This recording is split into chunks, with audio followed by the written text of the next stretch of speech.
Hello and welcome to this special edition of The Agenda with me. I'm Femi Olawale. How you doing, Femi? I'm good, you? We're back in the UK. Yeah, I'm good. Last time I saw you, we were in Copenhagen. That is very, very true. You got me a coffee. Well, no, you got me a hot chocolate. I bought you a hot chocolate. Yeah, fancy stuff. So yeah, I thought I'd have you on today to talk about. So you've obviously been making videos and stuff this week, and you've been talking about your desire to have a hung parliament.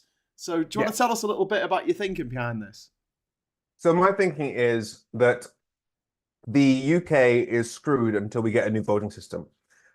Because under our current system, if you look at every single election that we've had since the Second World War, the majority of votes have gone to parties to the left of the Conservatives, apart from in three elections. So we're talking the Lib Dems, the SNP, the Greens, and Labour. They've had the majority of the vote share. And yet the Tories have been in power for 39 of the last 73 years. So we consistently have governments that are more right-wing than the actual people. Every policy you can think of that's been right-wing in the last lifetime has been because our voting system gives power to parties that are more right-wing than the people. Now, the Labour Party's members want a new voting system. They want proportional representation, but Keir Starmer is against it. He said it's not a priority. He had Angela Rayner saying that she doesn't want it. I can't remember the reason. I think she was talking about the constituency link. Jess Phillips says she doesn't want it as well. So the Labour Party's leadership isn't where we need them to be. However, it is in the interest of other parties, such as Lib Dems, the Greens, and the SNP says they want it as well, to get a voting system where all votes count equally, because right now Labour votes are worth more in terms of seat share than Lib Dem votes and definitely more than Green votes. So if there was a hung parliament rather than a total Labour majority, then at least those parties would be part of government and be able to pull the strings of Labour and say, hey, if you want a functional government, you need to give us a fair voting system. Okay, so I mean, from my point of view, the reason why Starmer and Jess Phillips and Angela Rayner and other MPs are saying no to proportional representation now is not because they're against it as an idea. It's because it's not what people are saying on the doorsteps when they're knocking on the door. They're more concerned about the cost of living, the fact that our food and drink prices are just about to go through the roof because of Brexit, and the fact that the Tories have been doing an absolute number on our economy for the last 14 years. So are you not willing to give Labour the benefit of the doubt in this case until they get elected, and then we can push for voter reform, or do you want it in this manifesto that's coming up in this election? So let's do two things. There's the doorstep issue. In fact, Jess Phillips did say that to me. She said that it doesn't come up on the doorstep because what comes up on the doorstep is the cost of living.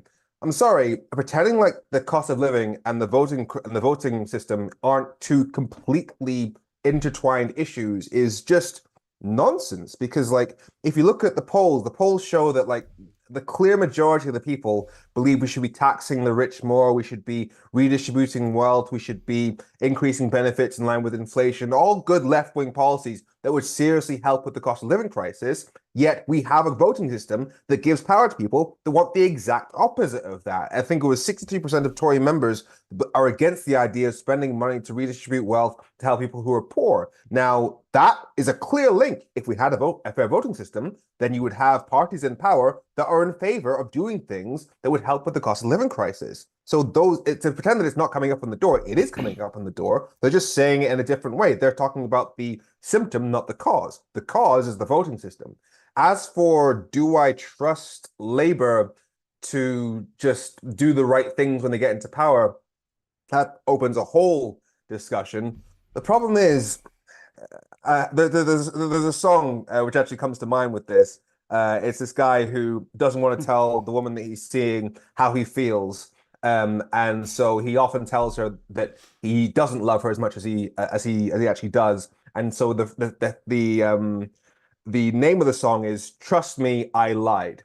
I trust that I'm dishonest, and that's what I feel every time somebody says trust Labour to do the right thing when they get into power, when they've been saying they'll do the exact opposite of that for the last 4 years. So the whole idea is that we're supposed to trust him because he's been dishonest with us, which I find mind blowing. Okay, but that's one guy. Like Labour's not a dictatorship, and one of the things that Keir Starmer came up against when, as soon as he became leader, was that you've got the shadow cabinet, which will hopefully be the cabinet soon. Got the members, and you've also got the unions to keep on board. And we don't have a presidential system. You know, you're not in till the end of your term. You're in till your MPs say it's time to go. So if he pisses off his own MPs, and a lot of Labour MPs want voting reform, the membership voted for voting reform in 2022 at the conference. The unions voted for it. So I think from talking to Labour MPs and gleaning what their take is on this, it's like we need to just get into power now. And when we're in power, we can put this onto the manifesto probably for the 2029 election, and people can vote on it if they want voter reform. And by then, I think we'll have more breathing space, hopefully, fingers crossed, to actually discuss this kind of thing. Because you're right, like people do want things to get better. And I agree with you completely that voting reform is a way of doing that. But you've got to understand, like, most people don't care about politics. And then political systems is like another layer below that. You see people glazing over when you talk about it because they're like, I don't care. Um, so as for people not, you've heard me say before that when I go to schools and I ask people if they care about politics, then no hands will go up. But then when I say, do you care about how much stuff costs in the shops, whether they get treated in the NHS, Yeah. whether you can get a job, they say all the hands go up because people do care about politics, especially Gen Z. They're talking about all the stuff that we call culture wars and capital P politics, but it is politics. As for Labour not being a dictatorship, the problem is I don't trust Labour to not act like a dictatorship. I mean, you and I have been in the trenches for a very long time together, and we were there when we watched Labour members vote time and time again to say, give us a second referendum. But Corbyn opposed it up until about 4 months before the election, and then tried to run an election on a policy he'd spent 3 years saying we shouldn't do. And now we've got Keir Also, Starmer. also that their policy was to go on doorsteps and say, we were terrible last time. We were the worst government ever. I mean, under Blair, oh my God, I bleed tears of blood out my eyes just thinking about it. But we'll be really good if you vote us in now. And I'm like, Yeah.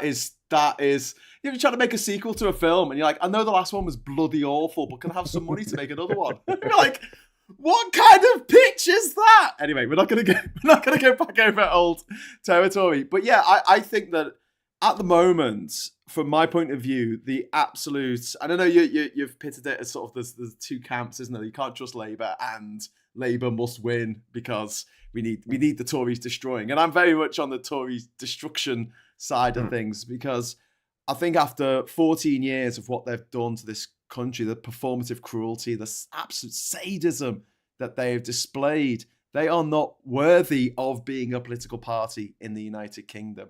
And I want them taken out. Simple as that. But at the same time, I don't want it to be no effective opposition. And obviously, there's a happy medium to be found there. Perhaps if the Lib Dems become the opposition, which could happen, it probably won't, but if it could happen. But what you were talking about earlier this week was about having a hung parliament. And I don't know if we've had this discussion before, but I think that would be like the most dangerous thing imaginable because you talk about like Starmer wanting to do his own thing. And I think that's, you're probably right to a certain extent.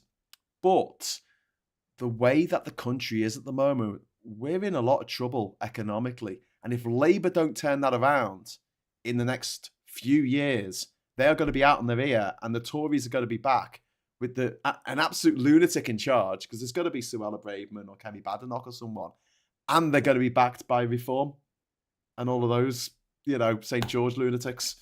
So that's what I'm terrified of. The idea that Labour it's only going to have a short period of time to try and turn things around for this country. And it's going to have its hands tied behind its back because it can't go, yeah, we'll just rejoin the EU tomorrow, which is the obvious solution to all our problems. But what it can do is move towards what's it called? Regulation. bringing the regulations together. Regulatory Femi. alignment. Regulatory alignment. That's the one. They can move towards stuff like that, which they haven't ruled out. And I could see that would be something that comes up again in the 2029 election, which is to move even closer and closer to Europe. So it gets to a point where even the Brexiteers are like, what's the point of being out? We're rule takers, not rule makers. But if Labour are in a position where they are beholden to the more extremes of their own party, and then asking the Lib Dems or whoever they go into coalition with, can we do this? And the Lib Dems are like, ooh, or the SNP are like, oh, well, what's in it for Scotland then?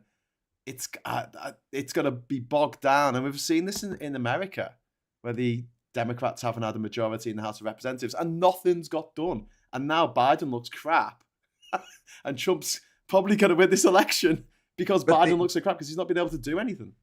But the issue is, like, you say that essentially the crux of that argument is the Lib Dems and the SNP would cause problems. We can't trust them to do the right thing. No, but I'm not saying that it just slow things down. Of course it would, because you'd have to square it with them. They'd have to whip all their MPs. I mean, let's also remember what kind of country we are aiming for. We're aiming for the kind of country where parties do have to work together. We're aiming for proportional representation so that no party has an absolute majority. The notion of any party having an absolute majority, even though less than half of people voted for them, is fundamentally undemocratic, because it means that most votes don't count. So we do have to move to a place where parties do work together. Remember, we're the only country in Europe other than Belarus that uses first past the post. Other countries do understand the concept that people with slightly different ideas do have to work together for the good of the country.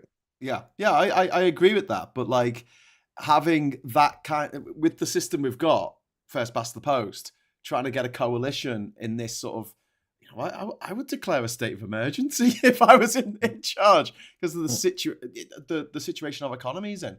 It hasn't grown in 17 years, for God's sake. Like it's. But this is my point. Like, the whole idea is we need to trust that Labour will do the right thing, but they've done everything in their power for the last 4 years to say, do not trust us. If you are progressively minded, they've done everything they can to say don't trust us. They backed Israel while they were committing war crimes. They've been supportive of Brexit. They've supported first past the post. They've Starmer's gone on TV and praised Margaret Thatcher. He's said, I don't care if I sound conservative, while saying conservative dog whistles. He's aimed his the people his target audience at disillusioned Tory voters, which I understand to a certain extent. Would you not do that? No. Considering the battering that Jeremy Corbyn took in December 2019? After the 2019 election, I made a video within days explaining the path back for the UK. And it was, be generally speaking, broadly progressive. Don't go full Jeremy Corbyn, but be generally speaking broadly progressive, such that you can at least work with the Lib Dems. So they're not scared of you. And by showing you're willing to work with the Lib Dems, that will automatically gain you some of those disillusioned Tory voters, especially given what Boris Johnson then went on to do. So he could have been broadly progressive, said, all right, country, we have a broken voting system. Your votes don't count. We're going to have to do this as a pact to begin with. And then you'll never have to vote tactically. You'll never have to see a pact again, because you'll be able to vote for whoever you want for the future of the UK. That could have been done, and the Tories would have been gone. What he's trying to do now is get an absolute majority so that he has absolute power, and by doing so, he's being dishonest in order to get there. It's a double whammy of bad, whereas he could have been honest and achieved the result. Do you think that he has been dishonest, though? Because don't forget, when he put out his, what he wants to do as leader, first of all, again, like I say, it's not a dictatorship. You have to do, what the cabinet is happy to go along with. But the other thing is, along came COVID. And don't forget, the leadership, stuff was launched in January 2020, before COVID, before the invasion of Ukraine, and before the bloody lettuce woman, Liz Truss's kamikaze budget. Things are demonstrably worse now than they were back in January 2020. And when it comes to things like Europe, because obviously that's my, that's where I started in all this. If I was in Starmer's position right now, I'd probably be doing the same thing. I'll probably just go, oh, we're not talking about it. We're just not talking about it because it's going to lose us draw the votes. line for me between things getting so bad under COVID, under Ukraine, under Truss, and being less willing to say what needs to be done. Because he needs to win the election. He's got everyone against him. He's got half of the Labour members against him. He's got all the Tories against him. He's got the Greens against him. He's got the SNP definitely against him. He's got every single tabloid newspaper and most of the media channels in this country. The money in this country, there's 171 billionaires, and pretty much of them are all against Starmer. So if I am a back against the wall like that, I would just do everything in my power to get into power so we can bring in the kind of PR reform that we need, not just proportional representation, but also press reform as well. I mean, it's politics. It's horrible, and I hate it. And this is why I don't want to be talking about politics. I want to be traveling the world and having a good time. So this is where we come to the various camps as to, because you talked about the two different camps that I referred to earlier. But I think there's actually kind of four, and it's slightly more complicated. So you got your people that say, all right, we can never vote for Starmer. He backed Israel. He's been basically borderline Tory. He's backed Brexit, so we never vote for him. We can't give him our votes, etc. On the other far end, we've got the Tories need to be absolutely demolished. We have to get the Tories out at all costs. They've been 14 years of the worst, most anti-poor people, anti-migrants, anti-minority, disgusting anti-humanity. People. They got to go. Yeah. Exactly. And therefore give Labour an absolute majority so that the Tories disintegrate as a party and are never seen from again. Canada 93, dude. Yeah. That's what I'm talking about. And then in the middle, you've got two more slightly different positions. You've got your pure vote tactically, just to make sure you get the Tories out. And then you've got to the slight left of that, vote tactically as much as you can, but try and if you can, lean towards getting some of the other smaller parties in there as well, in the hopes of getting at least a degree of hung parliament, if not a complete hung parliament, but at least a significant amount of power that they can potentially work with Labour rebels when the time comes in order to get PR, that sort of thing. How are Labour rebels going to get PR though? All they're going to do is slow down what the agenda is from the rest of the party.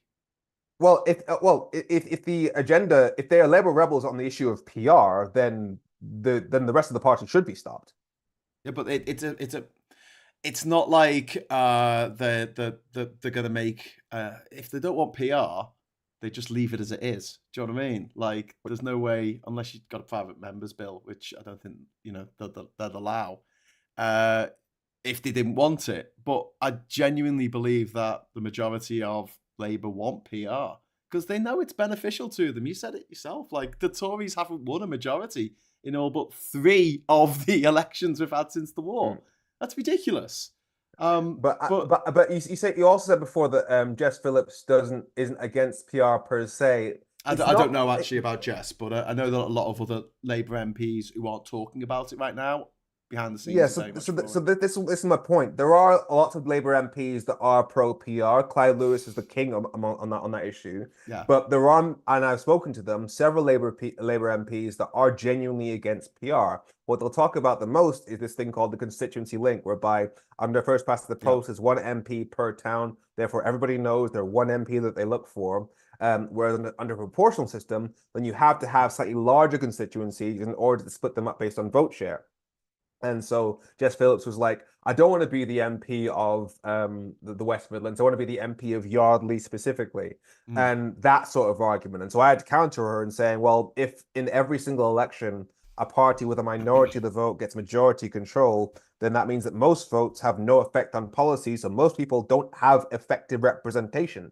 And so that constituency link is meaningless for the majority of people. So there are MPs that genuinely have an ideological attachment to first past the post. And so there is going to be a degree of a battle there. Yeah, I agree. And also, yeah, there's some points to be made there as well about the constituency link, but that's fine because just like there's loads of flavors of democracy, there's loads of flavors of PR. There's different ways of doing it. It's not a one size fits all. And obviously we would have a bespoke system that fits the United Kingdom and allows that constituency link to continue because we like that system. It is a good system. And having each area represent their representative to go into Parliament, I think is a good idea. One of the things though I will say about, can I just Puninator put in a super chat a while ago, so I just got to say thank you to Puninator. Puninator says Labour are already on for a majority. No amount of tactical voting will benefit them. Anything they can do with a 50-seat majority is the same as a 250-seat majority. It only benefits the movement forward. I don't know if you saw about Josh's organisation there, but yeah, I get that. So this is why I'm supporting tactical voting, because I want people to vote for whoever's the most likely to vote for to beat the Tories in their constituency. And my dream isn't a hung parliament. My dream is the Tories being battered down to 17 seats and literally not being a party in the 2029 election. Like, that's it. They're gone. And then we get a new party called the One Nation Tories or something, who are the more, normal conservatives who do what they have to do to appeal to the middle ground in order to start getting that vote share back up. Because all they're appealing to at the moment are the worst of us and the manufactured crises that they're inventing to say, oh, look at this problem. We will save you from this problem. And the way, in PMQs today, where he's like, oh, inflation's been halved. They're like, yeah, you put it up. It's like going, oh, we only killed half as many people this year. You said you still killed people. Yeah, it was you. You haven't seen it. We consistently had for about a period of about 3 years the highest inflation in the G7. Yeah. And our economy hasn't grown since 2007. You look at it was about $3 trillion in 2007. It's around $3 trillion now. and our population's gone up by 10%. GHK, thank you very much for the super chat. I love Femi, says GHK. Hey, you picked up, mate. Awesome. Intelligent, articulate, passionate, and caring. I fear he's underestimating the need for better over best. This is a decades-long plan. I'm kind of minded to agree with that, not just about you being, intelligent and articulate and passionate and caring, but also about this being a long-term plan. My plan in my head for rejoining the EU is a good 10 years in the making. And I can't see how it could be put into this election. I don't want this to be another Brexit referendum. Oh, no. So I don't need Keir Starmer to come out and say we're rejoining the EU. No, I don't want him to do that at all. I think that the best way, and I've been saying this for literally 3 years, the best way to handle Brexit is to say, look, I am not ideologically driven on this at all. I don't care about our seat at the table or any of that crap. I just care about the cost of living crisis. Anything that's making the cost of living crisis worse, I will fix. If that means regulatory alignment, I'll do it. If it means whatever, I'll do it. I'm speaking to people, to farmers, to small businesses, etc. I'm just going to do what they, because I'm a public servant. That's all he has to do on Brexit. On first past the post, on that, I think it is utter cowardice that hasn't been mentioned, because it is being talked about a lot. It's coming up in question time a lot. It's coming up. It is the majority of the country, according to all the polls, is firmly for PR. And if the Daily Mail even tried to pin this against, to use it against him, he could just say, we are literally trying to give power to the people. We're trying to get the people to take back control. Yeah, the Mail won't like that. The Mail will be like, what? How dare you? Power to the press barons. That's all we want power for. Exactly. No, they would turn Keir Starmer into a populist icon. Do you think in some respects, though, we're slightly jumping the gun here because the manifesto's not out yet? And when the manifesto comes out, we can, in the words of the Sultans of Ping FC, put it to the test, though. You and I, again, have been through this, and it is extremely painful that if what you're saying is correct, it's painful for me, because I feared, once I started to see the direction Keir Starmer was taking almost immediately after the leadership election, that we were going to get a repeat of what happened with Corbyn, whereby he starts off basically copying the Tory line, like he did on Brexit, and like Corbyn's done on all the issues we've talked about. And then after 3 years of basically saying stuff that makes all lefties just not trust him, he finally comes out with a manifesto that does all the stuff we want. And it's too late. That's my fear. Oh, yeah, okay, I get that. But the big difference between him and Corbyn is like the Labour Party have maintained this massive lead over the Tories. That's true. That is 18 months now. So I just look at it and go, okay, I might not agree with everything he's doing, but it's working. I can't disagree with the results, because it's keeping the Tories down to like 19% of the population are going to vote for them in the next election. I mean, a lot of that is the Tories looking bad, but as I like to point out to people, the Tories did terribly in the European elections in 2019, but so did Labour.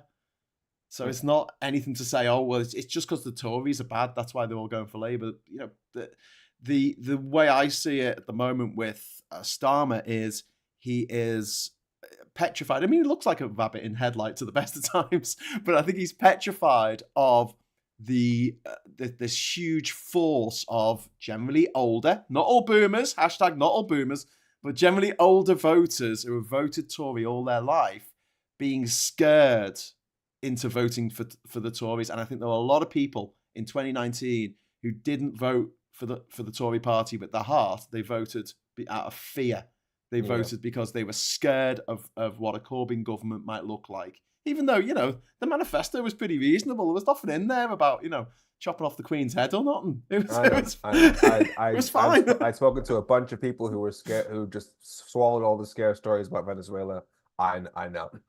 Oh, where did Boris Johnson go last month? Where was it? Venezuela? Didn't he go to paid for by a mysteriously funded think tank, which is really weird. We got Damien Pritchard in the chat. Thank you so much for the super chat. It's really kind. I spoke to my local Tory MP who said I should vote positive. I said that under first past the post, I have no choice but to vote tactically to kick the Tories out. Yeah. So I mean, just to get back to this, like my position, like back like 3 years ago, was essentially I don't negotiate with terrorists. I.e., that thing in movies where they say we don't negotiate with terrorists because if you give in to their demands, they'll just keep doing it again. If you support a party that still supports first past the post, a policy that keeps spitting out right-wing governments, then you're just you have to basically say, I will not vote for you until you give us PR. That was my position 3 years ago. I've mellowed significantly on that because of two things. One, it just looked like there was no way Starmer wasn't going to win, so that you couldn't threaten them with saying, hey, you got to give us PR, otherwise you won't get elected, when he was clearly going to be elected. The other main thing was once the Labour members voted overwhelmingly for PR, then it became clear that even if Starmer does come into power with an opposition to PR, at least the members, we'd have allies within the party that we could work with in order to push him towards PR after he got elected. So that was why I mellowed on that. As for my position right now, I am seeing the two camps between, well, I said there were four, but let's go broadly, two camps between Never Starmer on one side and we've got to vote tactically on the other side, which, by the way, voting tactically does not necessarily mean voting Labour, especially because the movement forward, Josh's organization, is very much looking at ways to, there are going to be places where you should vote Labour, places where you should vote Green, places where you should vote Lib Dem, etc., SNP, Plaid, whatever. I've literally just made a video called Don't Vote Labour If. For Labour Social. So yeah, I'm completely on board with that. Because I want more people in Parliament, whatever the stripes, if they're from the Green Party or for the Lib Dems or Plaid Cymru or the SNP, who aren't there to feather their own nests. All the Tories are there for is just to make more money. That's the only reason they go into. You know, maybe in the past you could argue some of them actually did care, but this lot, the 2019 that's the big difference. Like the old school Tories, we could disagree with them on fundamentally on every issue in the world, but at least you believe that they believed they were doing the right thing. This lot don't care. But yeah, so to get back to the issue, between the groups of Never Starmer and Vote Tactically, I understand both positions.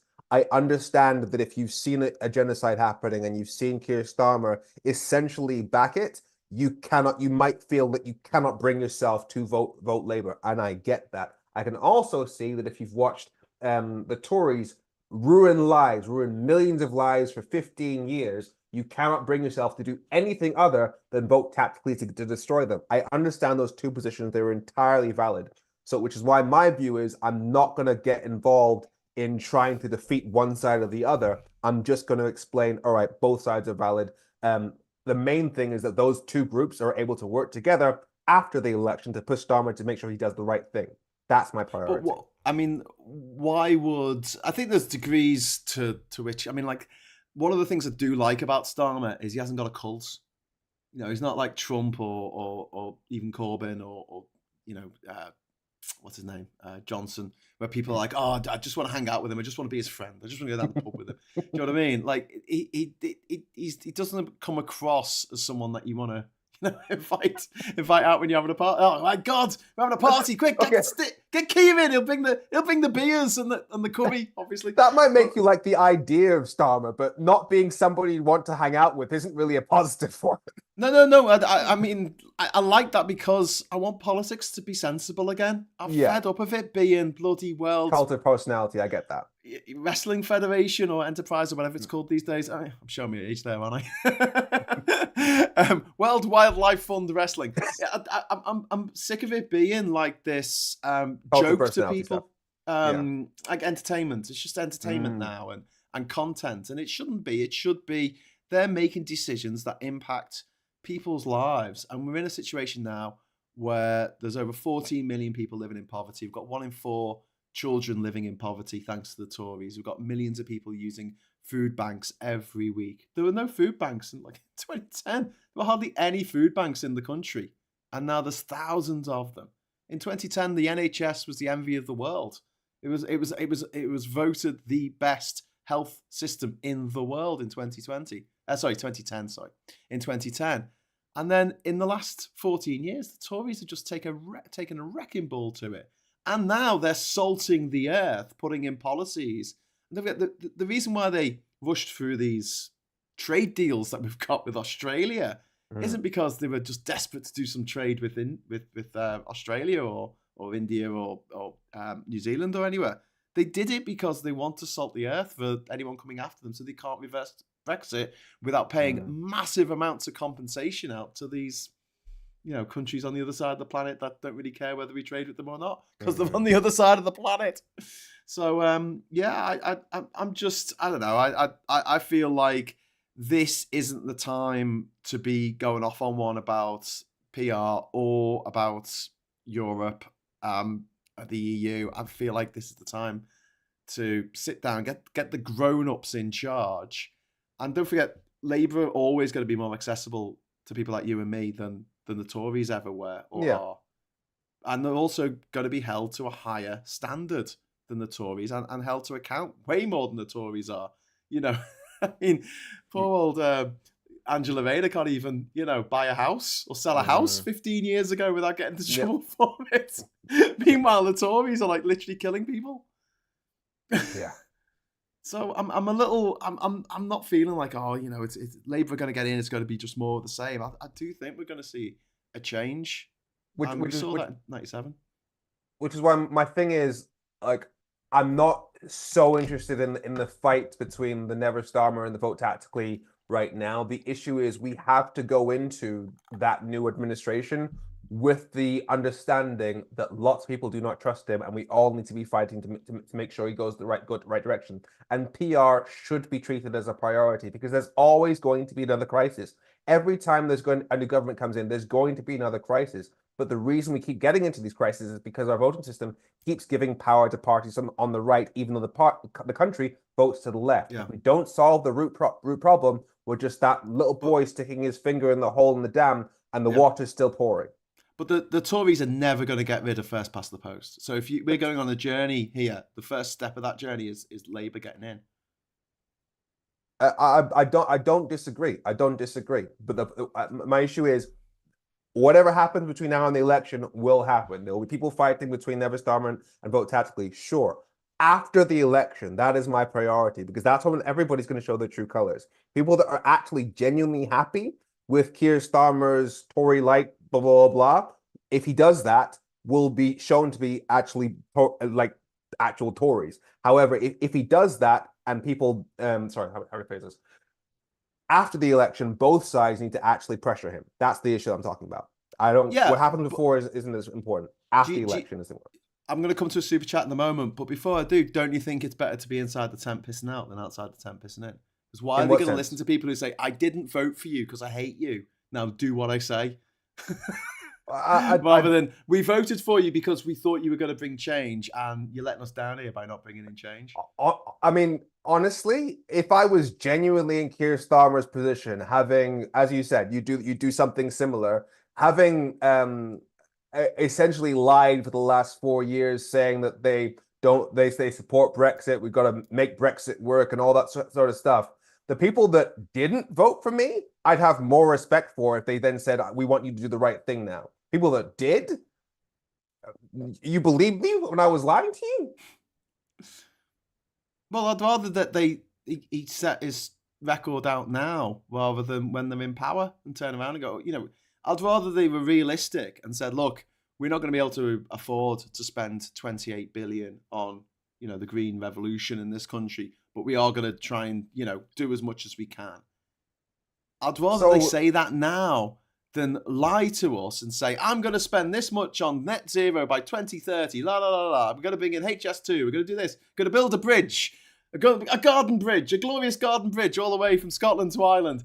And then not doing it. I think that would be worse. I'd rather that they said before the election, before we vote, this is what you're going to get if you vote for us. Even if it's not exactly what we want. Because I'd rather get 50% of what I want off Labour than 0% of what I want off the Tories.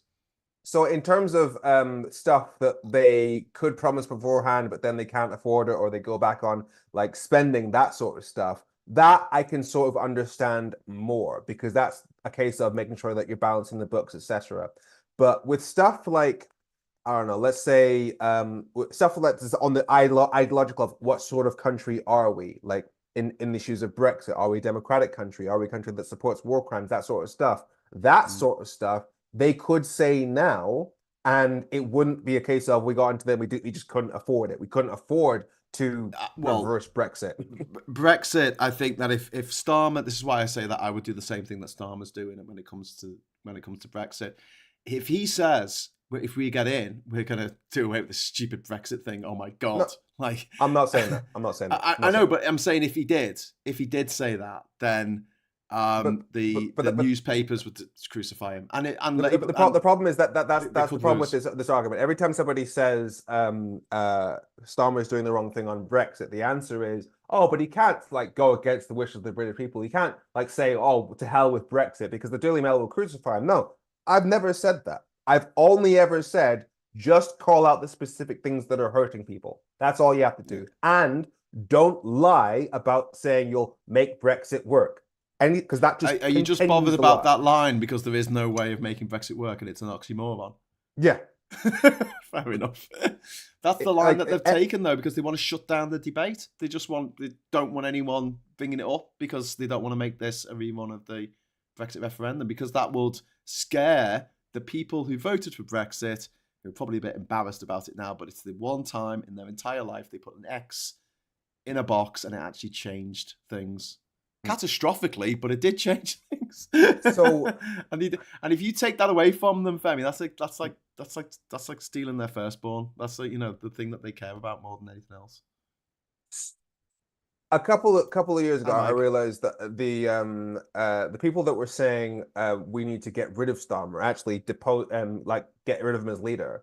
I was telling them, and they were primarily Corbynista types, people who would support Corbyn. And I was saying, look, if you want to do that, I understand, but the person you're looking to replace him with better be somebody who supports PR.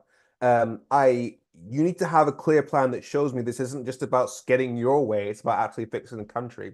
Similarly, if you say you vote Starmer in, give an absolute majority, I need to know, in the interest of good faith, that you will actually put the yards in after he's in there to make sure we get the things that we actually need. That is my entire priority. That means being willing to do whatever it takes. That means full-on mutiny within the Labour Party to make sure that he gives us PR, that he stops backing Israel, all those sorts of issues. How are you going to foment a full-on mutiny within Labour if you're on the outside of it?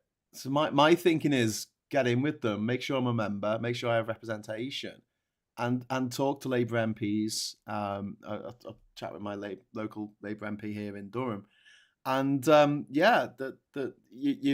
you're more likely to affect change that way and Yeah. have a long-term plan rather than demanding PR now in the manifesto, which I know you said before it should be a priority, but in terms of real politics, it's not what people are thinking of when you go, what's the problem at the moment? The problem is they can't put the heating on and they haven't got enough money, even though they're working So 3 jobs to buy food. when you say real politics, you're talking about what you need to do to win an election. I'm talking about Yes. after the election. Yeah, yeah, And yeah, yeah. But um, okay, but saying calling Starmer a liar and saying he supports genocide and stuff like that is not really going to encourage people to vote for Labour in the next election, is it? well, I mean, it's true. Like he did do the whole when he was asked about the cutting off electricity, cutting off food, he Yeah, said he Israel has the said right he to defend said himself. he was misquoted on that and he didn't mean Well, that they were allowed to do that. And as a he human wasn't rights lawyer, he misquoted knows on that that. it's We not. all watched the clip. He was asked. Ferrari asked him, "Do you think it's okay for Israel to shut off food, water, and electricity?" And he kept He, repeating, he "Israel has has the he right to has defend himself." addressed that and said that that's not what I meant. So And I it mean, took and it he hasn't doubled down on it and gone, yeah, those war crimes, I love them. And this is a guy who was a human rights lawyer. This is the guy who defended the McLibel too. He's the guy who went around the world getting the death penalty rescinded in countries around the world. He saved hundreds, possibly thousands of innocent lives in what he's done so far. That's before he even became director of public prosecution. He was the guy who took down Rebecca Brooks and the News of the World, and they all still hate him for it. And so I don't know. I just don't see that taking one line that he said, where obviously he's messed up what he said, and afterwards he's gone, oh yeah, I messed that up. well, the thing is, it Negates an wasn't just entire afterwards. It lifetime was of actual action of him doing stuff rather than just being a placard politician, down with this kind of thing. Careful now. the thing is, it took him a week to come back on it, and for me, that is like we all saw the clip, and within seconds we were like, "You really messed up here." It took him a week to correct the record on that one, which is like that tells me he was so desperate to appear to be in support of Israel, especially given that he had this mistaken belief that Corbyn's anti-Semitism issues was because he was too and critical of Israel. I think that was what drove him to that. He was prioritizing, and for the all reasons that you talked about, him winning power. He had to show that he was clean of the Corbyn years, etc. And that willingness to disregard principle, it just doesn't give me confidence. And so, in terms of how we treat him after the election, I don't think there should be any grace because you spent the last four years lying to us. I don't think there should be any benefit of the doubt. We should treat him like he has been telling us we should treat him. So yes, get him in, whatever you want. If you want to vote him in, vote him in. But afterwards, we have to be on the same page that we should not be just letting him get on with it. He needs to do the things that we need him to do, and he needs to do them faster. I think you're making a bit of a straw man there because What no sense? one's saying that. I'm not saying that we should give him a free rein. And it's not just him that we're electing, it's the Labour Party. It's going to be 300 MPs. It's going to be the shadow cabinet, or the cabinet as it'll be in government. It's not just him on his own. And like I said at the start of the interview, in our system, if the MPs don't want you to be the Prime Minister anymore, they have many, many ways of getting rid of you.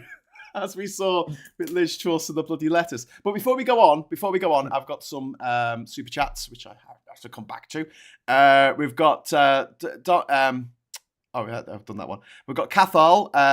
Thank you very much for the super chat, Cathal. That's really kind. Our multi-state constituency PR, single transferable vote system, gives the Brits gave us is great. There's no tactical voting, which shouldn't be a thing. Yeah, I agree. Josh, who set up Stop the Tories .vote, he said it himself. Tactical voting shouldn't be a thing. You should be able to vote for the party that you want. But the one bit of sort of tactical voting, one bit of sort of preferred voting system that we had for mayoral elections, the Tories have done away with that now. So last time you could vote number one, Count Binface for Mayor of London, and number two, Sadiq Khan. And if Count Binface only got X many votes, then he was taken out and it was moved to the next round. That's not happening this time. It's just an X. It's just an X in the box if you've got the right ID. The Tories have done a real number on us on this, and when we talk about PR, we're trying to improve the system that we've got now. The Tories are demonstrably doing things to make things less democratic Yep. than they already are, to consolidate their power. And the amount of power they give to Tufton Street and the mysteriously funded think tanks, charities, the charities, don't you know? It's just, I find it disgusting. Anyway, I've got a couple of super chats and we'll come back to Femi. Puninator says, Femi, I am in the maximise the tactical vote camp, but that doesn't mean I trust Starmer, ... I don't trust anyone I've never met myself. I've met Starmer. I don't need to trust him. Like, I don't feel like I need to trust him. I feel like Labour has a very strong, active, very loud membership who will, if Labour fail in the first few years of their administration, then it's So they're going to get rid of Starmer and put someone else in there. It's as simple as that. I don't think he should get 3 years. I don't. I think we need to see action off the ground. Like some huge signs right from the get-go that he is actually going to do some stuff that he spent 3 years saying he's not going to do. Otherwise, because like even with Tony Blair, he promised PR and didn't do it and kicked it down the He also road. promised Starmer hasn't even. He also promised not to bring in tuition fees. Yeah, that was actually in the manifesto, in the '97 manifesto. so they got in, and within a year, we had tuition fees. I was the last year without tuition fees in 1997. Yeah, I see. I get I see what you're getting at, but again, like, I feel like this isn't the time to do this. I think the time right now is just to fire on all phases, get the Tories out of government and destroy them. This is our once in a generation, once in a lifetime opportunity to destroy the Tory party. They're never going to be on their knees like they are right now. And I'm not one of these people who says, oh, when they go low, you go. I'm saying, if they go low, yeah, we can kick them really hard. Preferably in the head. Emma in the super chat, thank you very much. Femi, love you, mate, but now's not the time. Oh, that's what I just said. Get Labour in, see what they do, and then fight for the next election. Starmer is a decent guy. That's from Emma. You talked about you gotta fight from the inside, and I tried. I tried. I joined the Labour Party. I got kicked out. I tried to join again. They wouldn't let me. Have you thought about Have you thought about reapplying with a different birth date and a different address? I'm sure I'll just sneak right under the radar. That's what I did. Anyway, yeah. I mean, so we've both been officially kicked out the Labour Party, haven't we? I'm back. You can't get rid of me that easily. I remember at the 2017 Labour conference, I had my letter that kicked me out the party, and it was in Brighton, and I went up to the front door, where the security is, and I was like, I'd like all the same rights that I had when I was a member, please. Can I? Didn't get my joke, but but yeah, do you feel like it's helping being so critical of Starmer and calling him a liar and saying that you can't trust him and all this kind of stuff? I think that because I don't trust him, for me, my biggest fear is that we'll all basically have this attitude of elections are just for Christmas, and that once we've finally got the Tories out, finally after years of everything they've done, everyone will breathe such a big sigh of relief that we'll just let Starmer get away with murder. And there needs to be a united front that says, no, we need change now. And that's why I want to get people angry with the fact that he has been saying the wrong thing for so long, so that when we do so that we can hit the ground running. But I mean, again, like I say, I think that the situation on the ground has changed before we hit it running in the last few years, especially because of COVID more than anything else, I guess. But also, yeah, Brexit coming in and the trouble, the headaches of that, and I'm more of the opinion that I'm willing to give Starmer the benefit of the doubt, which was something that I was told time and time again to give Corbyn. Corbyn. And I did.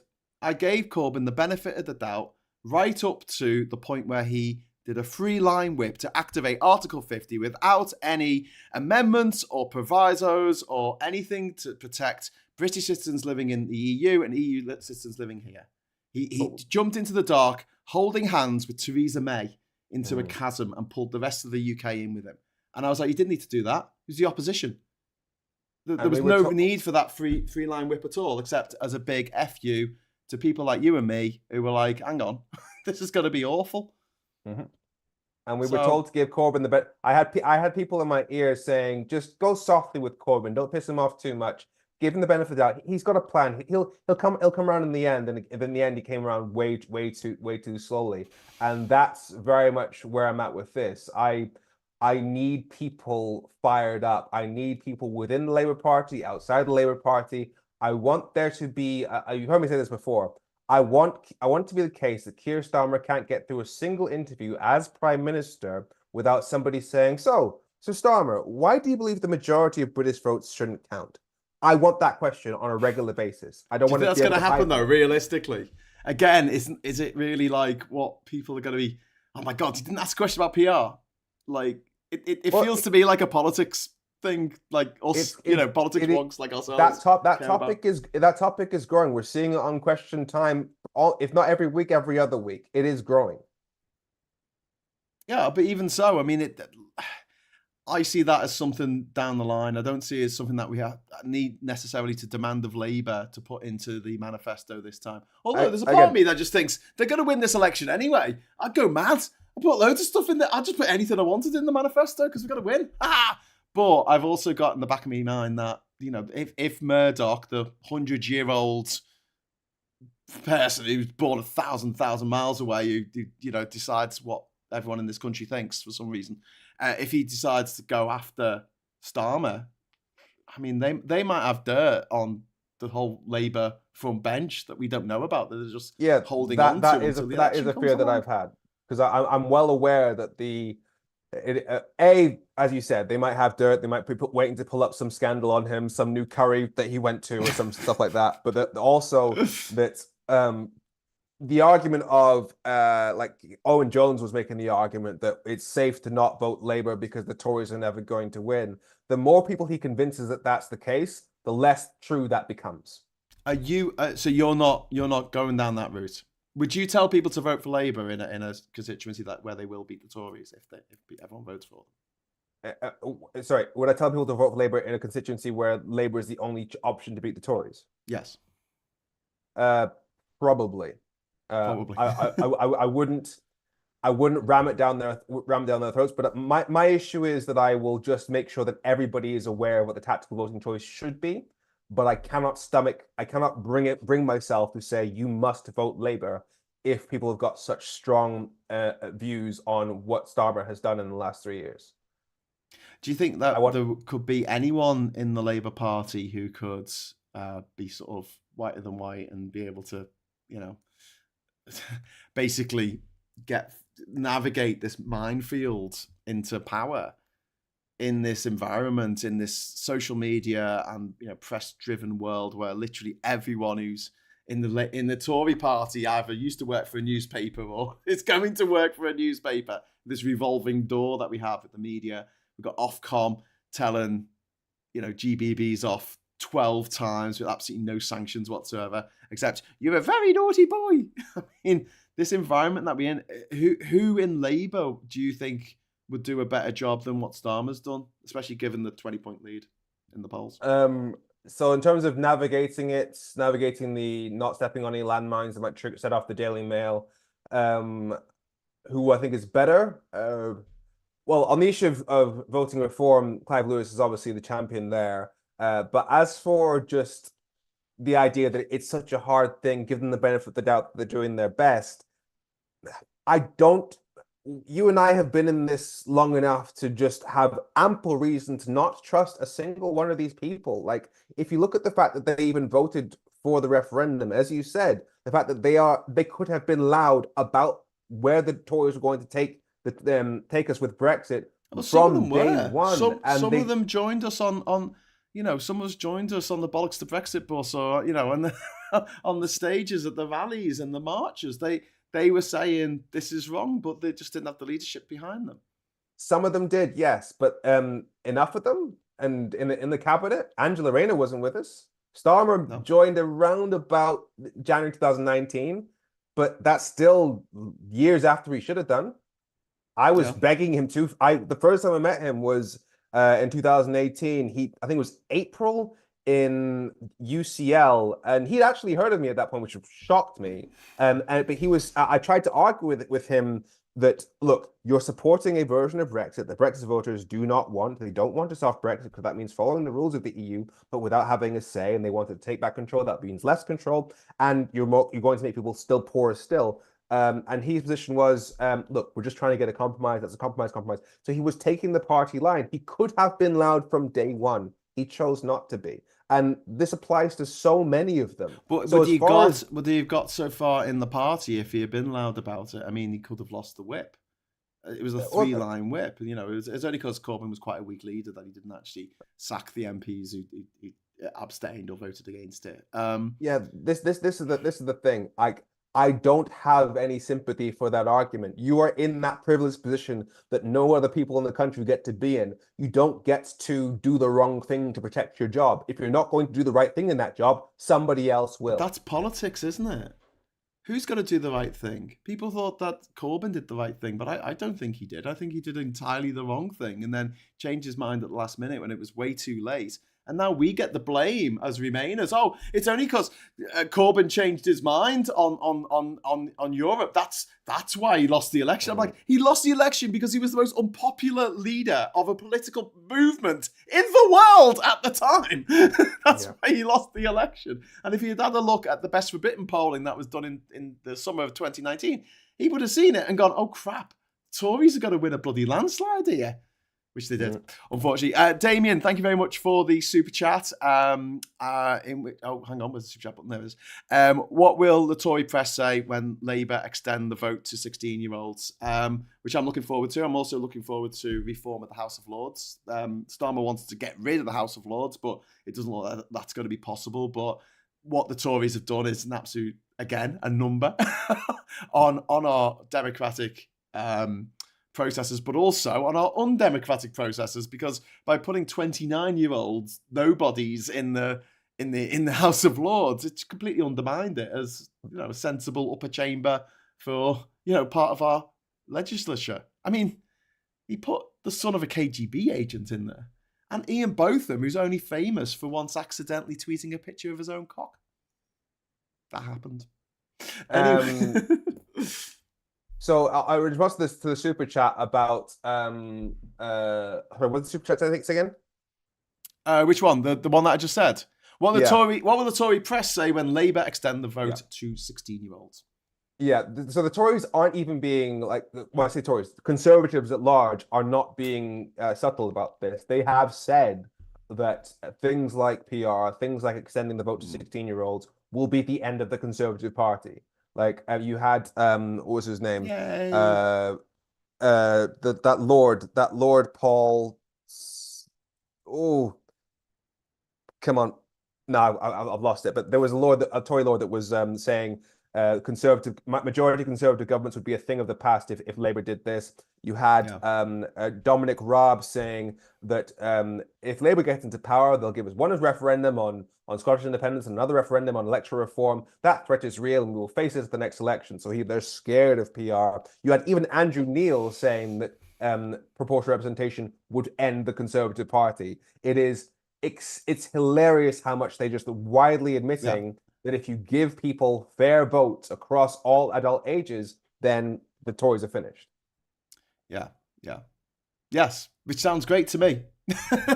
But I mean, we've got to go because we've got another date, mate. We're supposed to be on Twitter. Yes, we do. With Stop the Tories. I'm going to put the link into the chat here. So if you want to, we'll continue. This is going to be like the end of Blazing Saddles, where they continue the fight onto all the different sets. So let's keep going. We're going over to Twitter now. Twitter Spaces with Tansky. Supertansky, and also Josh from StopTheTories.vote. But great talking about this. I'm sure this is a topic that's going to come up again. Oh, it might. It just might. It just might. It just might. But thank you very much for joining us. Thanks for the chat. Thanks to Super Chat. Big thanks to Femi Olawale for putting the world to rights. And until next time, I'll say thank you so much for watching. We'll see you on Twitter in a few moments. And until then, hello, good evening, welcome, and goodbye.